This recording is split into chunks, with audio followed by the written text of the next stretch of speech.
அனைவருக்கும் அன்பான காலை வணக்கம். இன்றைய ஆரோக்கிய தலைப்பில் நம்ம கேழ்வரகை பற்றின நிறைய சுவாரஸ்யமான தகவல்களை தான் தெரிஞ்சுக்க போகிறோம். காலை உணவுக்கு நீங்கள் தானியங்களை விரும்பக்கூடியவங்களா இருக்கீங்க அப்படின்னா கண்டிப்பாக நீங்கள் விரும்பி சாப்பிடக்கூடிய தானியம் என்ன அப்படின்றத மறக்காமல் வந்து கமெண்ட் பண்ணுங்கள். ஏன்னா காலை உணவு அப்படிங்கிறது ரொம்ப சத்தான ஒரு உணவாக இருக்கணும். அப்படி இருந்தால் மட்டும்தான் அந்த நாள் முழுக்க நமக்கு சுறுசுறுப்பாக இருக்க முடியும். ஸோ காலை உணவு அப்படிங்கிறது நாள் முழுவதுமே நம்ம உழைக்கிறதுக்கு தேவையான ஊட்டச்சத்துக்களுக்கு சக்தி கொடுக்கக்கூடிய உணவாக வந்து கண்டிப்பாக இருக்கணும். அதுக்கு ஏற்ற ஒரு உணவு தான் கேழ்வரகு. கேழ்வரகை காலை உணவில் நீங்கள் சேர்க்கறதுனால பல்வேறு விதமான அற்புதமான நன்மைகள் வந்து ஏற்பட போகுதுங்க. அதை பற்றி தான் நீங்கள் இந்த பதிவில் தெளிவாக தெரிஞ்சுக்க போகிறீங்க. வீடியோக்குள்ளே போகிறதுக்கு முன்னாடி உங்களுக்கு கேழ்வரகு பிடிக்குமா, நீங்கள் கேழ்வரகு சம்மந்தப்பட்ட உணவுகளை விரும்பி சாப்பிடுவீங்களா அப்படின்லாம் மறக்காம வந்து கமெண்ட் பண்ணுங்கள். இப்போ வாங்க நம்ம வீடியோக்குள்ளே போகலாம். ஆனால் இந்த மாதிரியான ஆரோக்கியம் சார்ந்த தகவல்களை நீங்கள் பார்த்து பயன்பெறதோட மட்டும் விட்டுறாதீங்க. கண்டிப்பாக உங்கள் நண்பர்கள் மற்றும் உறவுகள் மத்தியில் ஷேர் பண்ணி விடுங்க. எல்லாருமே பார்த்து பயன்பெறட்டும். கேழ்வரகுல பார்த்தீங்கன்னா புரதம், தாதுக்கள், அமினோ அமிலங்கள், நார்ச்சத்துக்கள், விட்டமின்கள் இது எல்லாமே அதிகமாக இருக்குங்க. ஸோ மற்ற தானியங்களை விட ரொம்ப சிறந்தது அப்படின்னு கேழ்வரகை நம்ம சொல்லலாம். இவ்வளவு சத்துக்கள் நிறைந்திருக்கக்கூடிய இந்த கேழ்வரகை நீங்கள் காலை உணவாக சேர்த்துக்கிட்டு வந்தீங்க அப்படின்னா உங்களுடைய உடலில் பல்வேறு விதமான நன்மைகள் வந்து ஏற்படும். அந்த நன்மைகளை பற்றி தான் நீங்கள் தெரிஞ்சுக்க போகிறீங்க.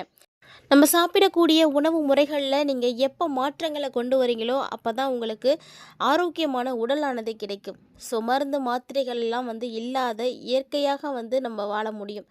ஆரோக்கியமான வாழ்க்கைக்கு உதவியாக இருக்கக்கூடிய கேழ்வரகை காலையில் நீங்கள் எடுத்துக்கிறதுனால உங்களுடைய கொழுப்பு வந்து குறையறதுக்கு ரொம்ப உதவி செய்யுங்க. ஏன்னா இந்த காலகட்டத்தை பொறுத்த வரைக்கும் பலரும் சந்திக்கக்கூடிய ஒரு காமனான ப்ராப்ளம் அப்படின்னா உடல்நல பிரச்சனைகளில் ஒன்றுனா அது கொலஸ்ட்ரால் பிரச்சனை தான். உடல் பருமனாக இருக்கிறது. இந்த கொலஸ்ட்ரால் பிரச்சனைக்கு தீர்வு கொள்ளக்கூடிய ஒரு முக்கியமான தானியம் தான் கேழ்வரகு. கேழ்வரகு கொலஸ்ட்ராலை வந்து கண்டிப்பாக குறைக்கும், ரத்தத்தில் தரத்தை வந்து மேம்படுத்தி கொடுக்கும்.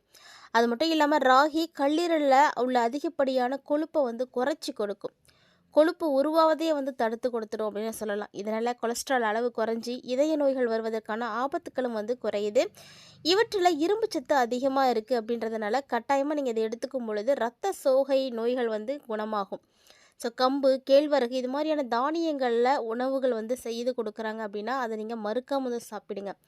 அதாவது வெள்ளை சர்க்கரை சேர்க்கப்பட்டு செய்யக்கூடிய இனிப்புகளாக இருக்கட்டும், பண்டங்களாக இருக்கட்டும், அதெல்லாம் நீங்கள் சாப்பிட்றத விட இதை ராகி கூழாகவோ அல்லது சாப்பாடாகவோ நீங்கள் சமைத்து சாப்பிடும் பொழுது அதனுடைய பலன்களை முழுமையாக வந்து அடைய முடியும்.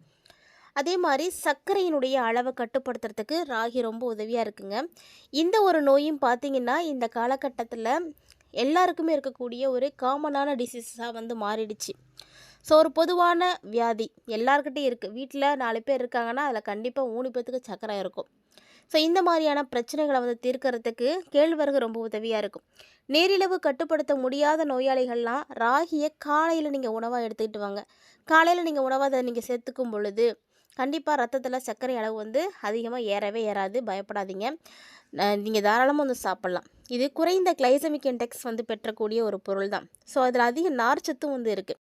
கூடவே பார்த்தீங்கன்னா பாலிஃபினாலும் அதிகமாக இருக்குது. ரத்தத்தில் சர்க்கரை அளவு கட்டுக்குள்ளேயே வச்சுருக்கும். ஸோ அதிக சர்க்கரையால் ஏற்படக்கூடிய பாதிப்புகள்லேருந்து விடுபடுறதுக்கு நீரிழிவு நோயாளிகளாக நீங்கள் இருக்கீங்க அப்படின்னா கண்டிப்பாக காலை உணவாக உங்களுக்கு கேழ்வரகு தான் இருக்கணும். கேழ்வரகு வந்து நீங்கள் சேர்த்துக்கோங்க தாராளமாக. உண்மையிலே இது வந்து பார்த்திங்கன்னா உங்களுக்கு வந்து ஒரு மிகப்பெரிய வரப்பிரசாதம் அப்படின்னு தான் சொல்லணும். ஸோ நீரிழிவு நோயாளிகளாக இருக்கக்கூடியவங்க சர்க்கரையை கட்டுப்படுத்தணும்னு நினைக்கிறவங்க கேழ்வரகு அதிகமாக வந்து எடுத்துக்கோங்க. கேழ்வரகை நம்ம சாப்பிடும் பொழுது அதாவது காலையில் நீங்கள் எடுத்துக்கும் பொழுது அந்த நாள் முழுக்க உங்களுக்கு ரொம்ப புத்துணர்ச்சியாக வந்து வைக்கும். ஸோ உடல் ரொம்ப சுறுசுறுப்பாக இருக்கும். கேழ்வரகு சாப்பிட்றதுனால உங்களுடைய உடல் மட்டும் கிடையாது, மனசும் பார்த்திங்கன்னா ஒரு அமைதியான நிலைக்கு இருக்கும்.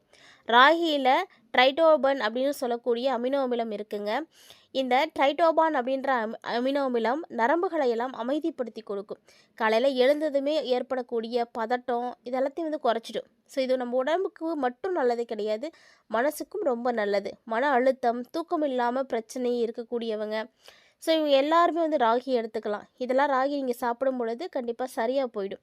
கேழ்வரகை பொறுத்த வரைக்கும் உங்களை ஒரு நாளைக்கு வந்து புத்துணர்ச்சியோடு தொடங்கிறதுக்கு ரொம்ப உதவியாக இருக்கும். ஒரு நாள் தொடங்கி அந்த நாள் இறுதி வரைக்குமே வந்து நீங்கள் ரொம்ப சந்தோஷமாக சுறுசுறுப்பாக புத்துணர்ச்சியோடு இருக்க வைக்கும். அதனால் கேழ்வரகை நீங்களும் தாராளமாக எடுத்துக்கோங்க. அதே போல் யாரெல்லாம் எடை வந்து குறைக்கணும் அப்படின்னு நினைக்கிறீங்களோ நீங்களும் கேழ்வரகை வந்து எடுத்துக்கோங்க. எடை குறைய நினைக்கக்கூடியவங்க கேழ்வரகை வந்து நீங்கள் சாப்பிடுங்க. அது வந்து உங்களுக்கு அருமையான ஒரு உணவு. அதுவும் காலை உணவாக நீங்கள் சேர்த்துட்டு வந்தீங்க அப்படின்னா சீக்கிரமாகவே உடல் எடை வந்து குறைக்க முடியும். ஏன்னா இதில் இருக்கக்கூடிய கலோரிகள் அப்படி குறைந்த அளவு கலோரிகள் தான் இருக்குது. அது மட்டும் இல்லாமல் நார்ச்சத்து அதிகமாக இருக்குது, புரதச்சத்து இருக்குது, கொழுப்புச்சத்து எல்லாம் ரொம்ப கம்மி. ஸோ நிறைய சக்தி கிடைக்கும் இதை சாப்பிடும் பொழுது. மேலும் பசியையும் வந்து கட்டுப்படுத்தி கொடுக்கும். கொஞ்சம் சாப்பிட்டாலே போதுமானதாக இருக்கும்.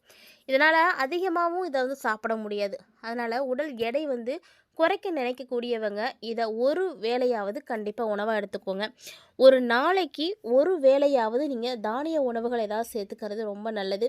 அரிசி சாதத்தை விட உங்களுக்கு 8 மடங்கு மேல் பலன்களை கொடுக்கக்கூடியது இந்த தானியங்களாக தான் இருக்கும். ஸோ நாள் முழுக்க ஆற்றலோடையும் நீங்கள் இருக்க முடியும். கண்டிப்பாக இதை வந்து எடுத்துக்கோங்க. போல் கேழ்வரகு பார்த்திங்கன்னா இயற்கையாகவே குளூட்டன் இல்லாத ஒரு பொருள். இது செலியாக் அல்லது பசையம் ஒவ்வாமை கொண்டவர்களுக்கெல்லாம் ரொம்ப ரொம்ப முக்கியமானது. இந்த லாக்டோஸ் பிரச்சனை இருக்கக்கூடியவங்களுக்கு ஒரு சிறந்த உணவு அப்படின்னு இதை சொல்லலாம். கோதுமைக்கு பதிலாக நீங்கள் ஒரு உணவை எடுத்துக்கணும் அப்படின்னு ஆசைப்பட்டீங்கன்னா அது கேழ்வரகாக மட்டும்தான் இருக்க முடியும். ஏன்னா குளூட்டன் பட்டியலில் இதையும் வந்து நீங்கள் சேர்த்துக்கலாம். குடல் பிரச்சனை இருக்கக்கூடியவங்க கண்டிப்பாக நீங்கள் கேழ்வரகு சாப்பிடுங்க. நிறைய கால்சியம் சத்து நிறைந்திருக்கக்கூடியது கேழ்வரகு தான். ராகி கால்சியத்தில் சிறந்த ஒரு ஆதாரம்னு சொல்லுவாங்க. ஸோ எலும்பு வளர்ச்சிக்கு ரொம்ப முக்கியம். குறிப்பாக குழந்தைகள், கர்ப்பிணி பெண்கள், வயசானவங்க இப்படி எல்லாருக்குமே வந்து இந்த ராகி கூழ் வந்து ரொம்ப உதவியாக இருக்கும். எடுத்துக்கோங்க. எலும்புகள் வந்து வலுவிழந்து இருக்குது அப்படின்னா அதெல்லாம் தடுத்து எலும்பை உறுதியாக்கிறதுக்கு இந்த ராகி யூஸ்ஃபுல்லாக இருக்கும். அதுலேயும் குறிப்பாக பெண்களை பொறுத்த வரைக்கும் மாதவிடாய் காலங்களில் ரொம்ப ரொம்ப முக்கியமாக வந்து உங்களுக்கு ஆற்றல் தான் தேவை. அந்த ஆற்றலை கொடுக்கக்கூடியது அப்படின்னா கேழ்வரகு தாங்க. மாதவிடாய் அதே மாதிரி நின்ற பெண்களும் வந்து அவசியமாக நீங்கள் எடுத்துக்கணும். ஏன்னா உங்களுக்கு நிறைய சத்துக்கள் அப்போ தான் தேவைப்படும். ஸோ எலும்பு தேய்மானம் ஆகாமல் இருக்கணும், அந்த எலும்பினுடைய அடர்த்தியை வந்து மேம்படுத்தணும் அப்படின்னா அதுக்கு உங்களுக்கு ரொம்ப ரொம்ப பக்கபலமாக இருக்கக்கூடியதுனா கேழ்வரகு மட்டும்தான். இந்த கேழ்வரகை எப்படி சாப்பிடலாம், யாரெல்லாம் சாப்பிடணும் அப்படின்ற மாதிரி நிறைய சந்தேகங்கள் உங்களுக்கு வந்திருக்கும். ஸோ கேழ்வரகு பார்த்திங்கன்னா காலை உணவாக நீங்கள் எடுத்துக்கிறீங்க அப்படின்னா எல்லா வயதினருமே எடுத்துக்கலாங்க. இது இவங்க தான் சாப்பிடணும், இந்த வயசுக்காரங்க சாப்பிடக்கூடாது அப்படின்லாம் ஒன்றுமே கிடையாது. கேழ்வரகை நீங்கள் மாவாக்கி வச்சுக்கிட்டீங்க அப்படின்னா கூழ் வந்து காய்ச்சி குடிக்கலாம். குழந்தைங்களுக்கு இனிப்பு சேர்த்தும் பெரியவங்களை உப்பு சேர்த்தும் வந்து குடிங்க. அதே மாதிரி கேழ்வரகு மாவை காய்கறிகள் சேர்த்து தோசையாகவும் நீங்கள் சுட்டு சாப்பிடலாம். கேழ்வரகு மாவில் கீரைகள் சரிசமமாக சேர்த்து அடையாக வந்து செய்து சாப்பிடலாம். கேழ்வரகு மாவை கொண்டு தயாரிக்கப்படக்கூடிய இடியாப்பம், சேமியா இதுவுமே இப்போலாம் வந்து நிறைய கிடைக்குது. இதையுமே கூட நீங்கள் வாங்கி சாப்பிடலாம். மேலும் பார்த்திங்கன்னா இந்த கேழ்வரகு மாவில் புட்டு செய்து சாப்பிடுவாங்க. இதை வந்து காலை நேரத்தில் சாப்பிட்றத தவிர்த்துக்கோங்க. ஏன்னா ஈவினிங்கில் வந்து நீங்கள் ஸ்நாக்ஸாக கூட எடுத்துக்கோங்க. ஆனால் காலையில் இதை எடுத்துக்க வேண்டாம். ஸோ இந்த கேழ்வரகை நீங்கள் எடுத்துக்கும் பொழுது நீரிழிவு, கொலஸ்ட்ரால், செலியாக் நோய் இருக்கக்கூடிய எல்லாருக்குமே வந்து ரொம்ப ரொம்ப யூஸ்ஃபுல்லாக இருக்கும். ஸோ கேழ்வரகை நீங்களும் அன்றாட உணவுகளை வந்து சேர்த்துக்கோங்க.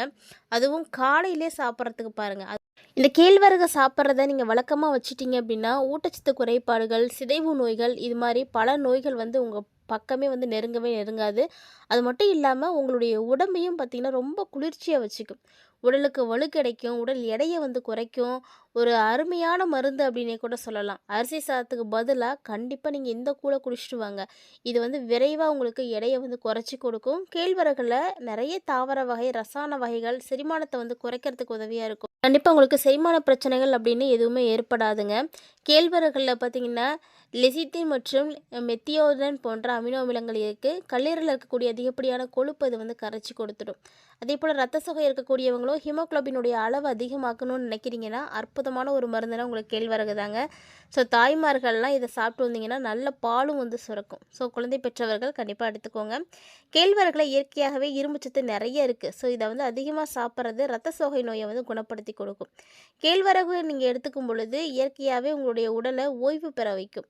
இது கவலை, மன அழுத்தம், தூக்கமின்மை இது போன்ற பிரச்சனைகளை எல்லாத்தையும் வந்து சரி பண்ணி கொடுக்கும். அது மட்டும் இல்லாமல் ஒத்த தலைவலி யாருக்கெல்லாம் இருக்குதோ அவங்களாம் வந்து கேழ்வரகு நீங்கள் சாப்பிட்டு வரும் பொழுது அந்த பிரச்சனைகள்லேருந்து உங்களுக்கு முழுமையான நிவாரணம் கிடைக்கும்.